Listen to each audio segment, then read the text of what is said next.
क्या ताजमहल पानी में डूब जाएगा? अभी तक आगरा के किन इलाकों में पानी भर चुका है? यमुना खतरे के निशान से कितनी ऊपर बह रही है? दिल्ली और मथुरा के बैराज से छोड़े गए पानी से क्या खतरा है? कब तक पहुंचेगा आगरा में पानी? दिल्ली से 45 साल बाद कैसे तोड़ा यमुना ने रिकॉर्ड? जानेंगे दोस्तों आज की इस वीडियो में इन सभी सवालों के जवाब। तो बने रहिए हमारी वीडियो में एंड तक।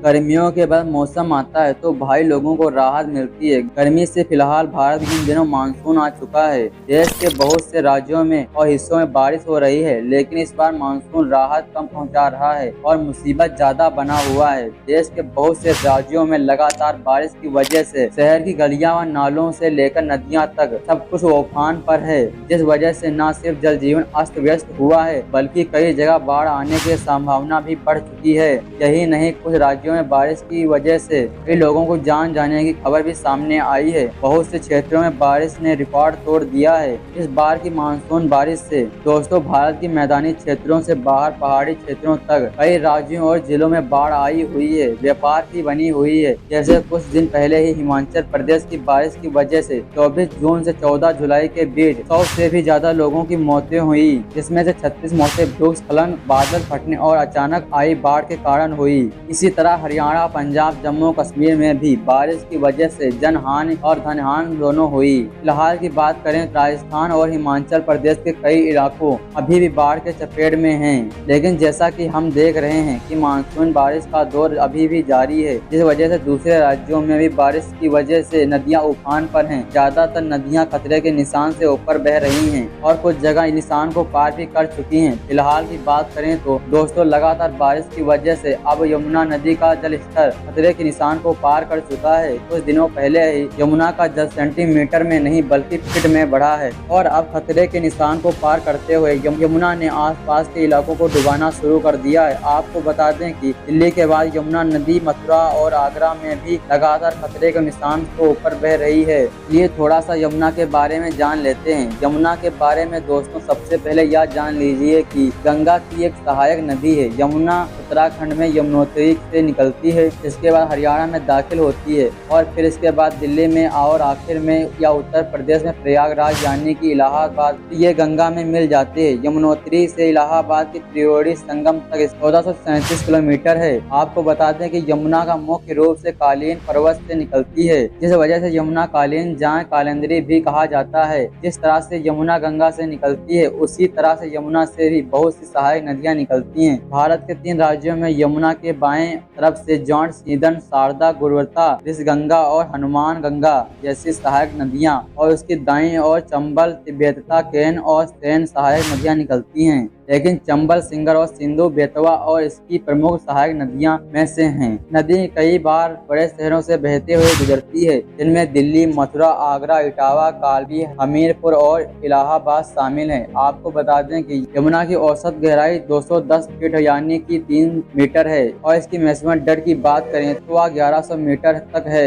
लेकिन यह भी जान लीजिए कि दिल्ली में इसकी गहराई 50 मीटर तक है। वहीं आगरा की बात करें तो आगरा में यह गहराई सिर्फ 1 मीटर है। अब बात करते हैं तो यमुना में बढ़ रहे जल स्तर से इसकी वजह से कौन कौन जिलों में इलाकों में खतरा आएगा, चलिए जानते हैं। सबसे पहले दोस्तों आपको बता दें कि लगातार बारिश की वजह से यमुना में लगातार पानी का जल स्तर बढ़ रहा है। अभी 2 दिन पहले था कि दिल्ली में यमुना का वाटर लेवल 206 मीटर तक ऊपर पहुंच गया। जैसा कि कुछ दिनों पहले ही बारिश के बाद दिल्ली, गुड़गांव, एनसीआर के कई इलाकों में जल भराव की समस्या पैदा हो गई थी। तो एक बार फिर से बहुत से इलाकों में लगातार बारिश की वजह से फिर से परिस्थितियां बिगड़ने लगी हैं। यही नहीं बल्कि इस बार तो यमुना खतरे के निशान से लगातार ऊपर बह रही है। पिछली बार तो दोस्तों जल भराव बारिश की वजह से हुआ था, लेकिन इस बार जल भराव यमुना की वजह से हो रहा है। आपको बता दें दिल्ली के संतवान से लेकर राजघाट तक पूरे इलाके पानी में डूबे हुए नजर आ रहे हैं। यह यमुना का पानी है जो कि नालों के जरिए दिल्ली के कई इलाकों में भरना शुरू हो गया है। फिलहाल ये दिल्ली के वो इलाके हैं जो कि यमुना से ज्यादा नजदीक हैं। अब दोस्तों जैसा कि हम आपको बता चुके हैं यमुना के प्रमुख शहरों में मथुरा और आगरा भी शामिल हैं। मथुरा और आगरा की भी धरती बहुत ही नाजुक बनी हुई है, क्योंकि यहाँ पर यमुना खतरे के निशान से ऊपर बह रही है। बात करें मथुरा की, तो मथुरा में दिल्ली जैसे हालात होते हैं। जिस तरह दिल्ली में यमुना के किनारे के इलाके पानी से भर चुके हैं, उसी तरह मथुरा में भी यमुना के किनारे के इलाके पानी भरना शुरू हो चुका है। ऐसा इसलिए क्योंकि मथुरा के ज्यादातर मंदिर और आश्रम यमुना नदी के किनारे ही बसे हुए हैं। जैसे बात करें मथुरा के बांके बिहारी मंदिर की, तो इस मंदिर में हर रोज यहाँ लोगों को आना जाना लगा रहता था और सुबह शाम यहाँ पर आरती पूजा होती थी। वहाँ पर दोस्तों पानी भरा हुआ है। हालांकि यह मंदिर यमुना से 500 मीटर की दूरी पर है, लेकिन यहाँ पर आसपास की सड़कें पानी से भरी हुई हैं, पूरी तरह पानी से डूब चुकी भी हैं। इन इलाकों में जलभराव के चलते खतरे की आशंका को देखते हुए बिजली भी काट दी गई है। यही नहीं दोस्तों, अब लोगों को नाव के जरिए वहां से निकालना शुरू कर दिया गया है। NDRF की टीमों ने बोर्ड के जरिए रिकवरी ऑपरेशन शुरू कर दिया है। दोस्तों, अगर आपको वीडियो में कुछ भी जानकारी अच्छी लग रही हो तो वीडियो को लाइक कर दीजिए।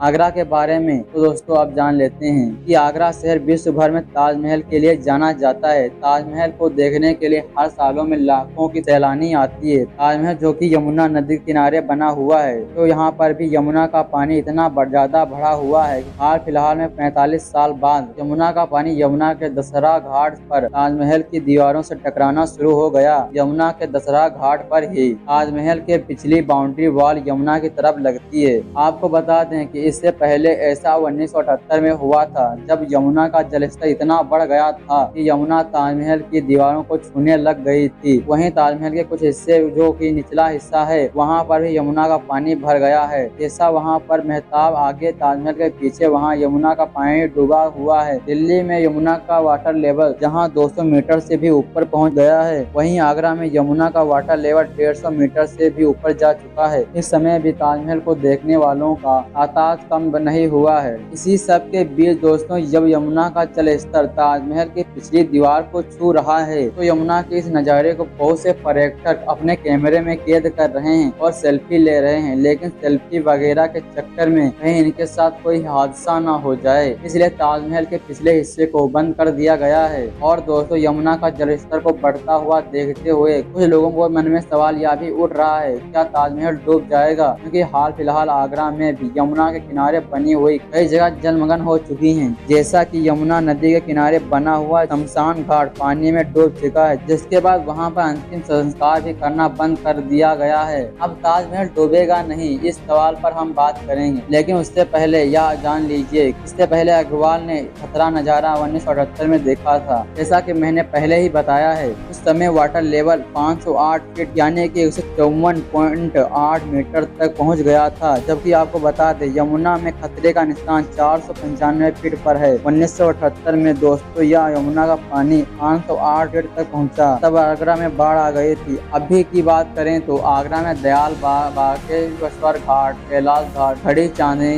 गढ़ी हुसैनी, फाउंडी नगर अलावा यमुना के किनारे के कई गाँव और कॉलोनियाँ डूब चुकी हैं। जिस तरह दिल्ली में नालों के जरिए पानी शहरी इलाके में दाखिल हो रहा है, इसी तरह आगरा में तेजी से यमुना का पानी बहुत से इलाकों में पहुंच रहा है। अब यह भी जान लीजिए कि आने वाले टाइम में वहां के हालात कैसे होंगे। मौसम विभाग के मुताबिक आने वाले कुछ दिनों में राहत मिलने की उम्मीद, इसलिए बारिश की वजह से हालात और भी ज्यादा नाजुक हो सकते हैं। अब बात करें यमुना में जल स्तर बढ़ने की, तो यमुना में पानी का लेवल और भी बढ़ने वाला है और इसकी वजह यमुना पर बने यमुना में कुल 6 बैराज बने हैं, जिनमें से मथुरा गोकिल बैराज से सोमवार को करीब 1,46,000 क्यूसेक पानी छोड़ा गया। वहीं दिल्ली के ओखला बैराज से 37,000 क्यूसेक पानी रिलीज किया गया। आपको क्या लगता है, यमुना में पानी भरने से ताजमहल डूब जाएगा? इसी तरह का कोई खतरा है? क्या समझते हैं आप? कमेंट में जरूर बताना।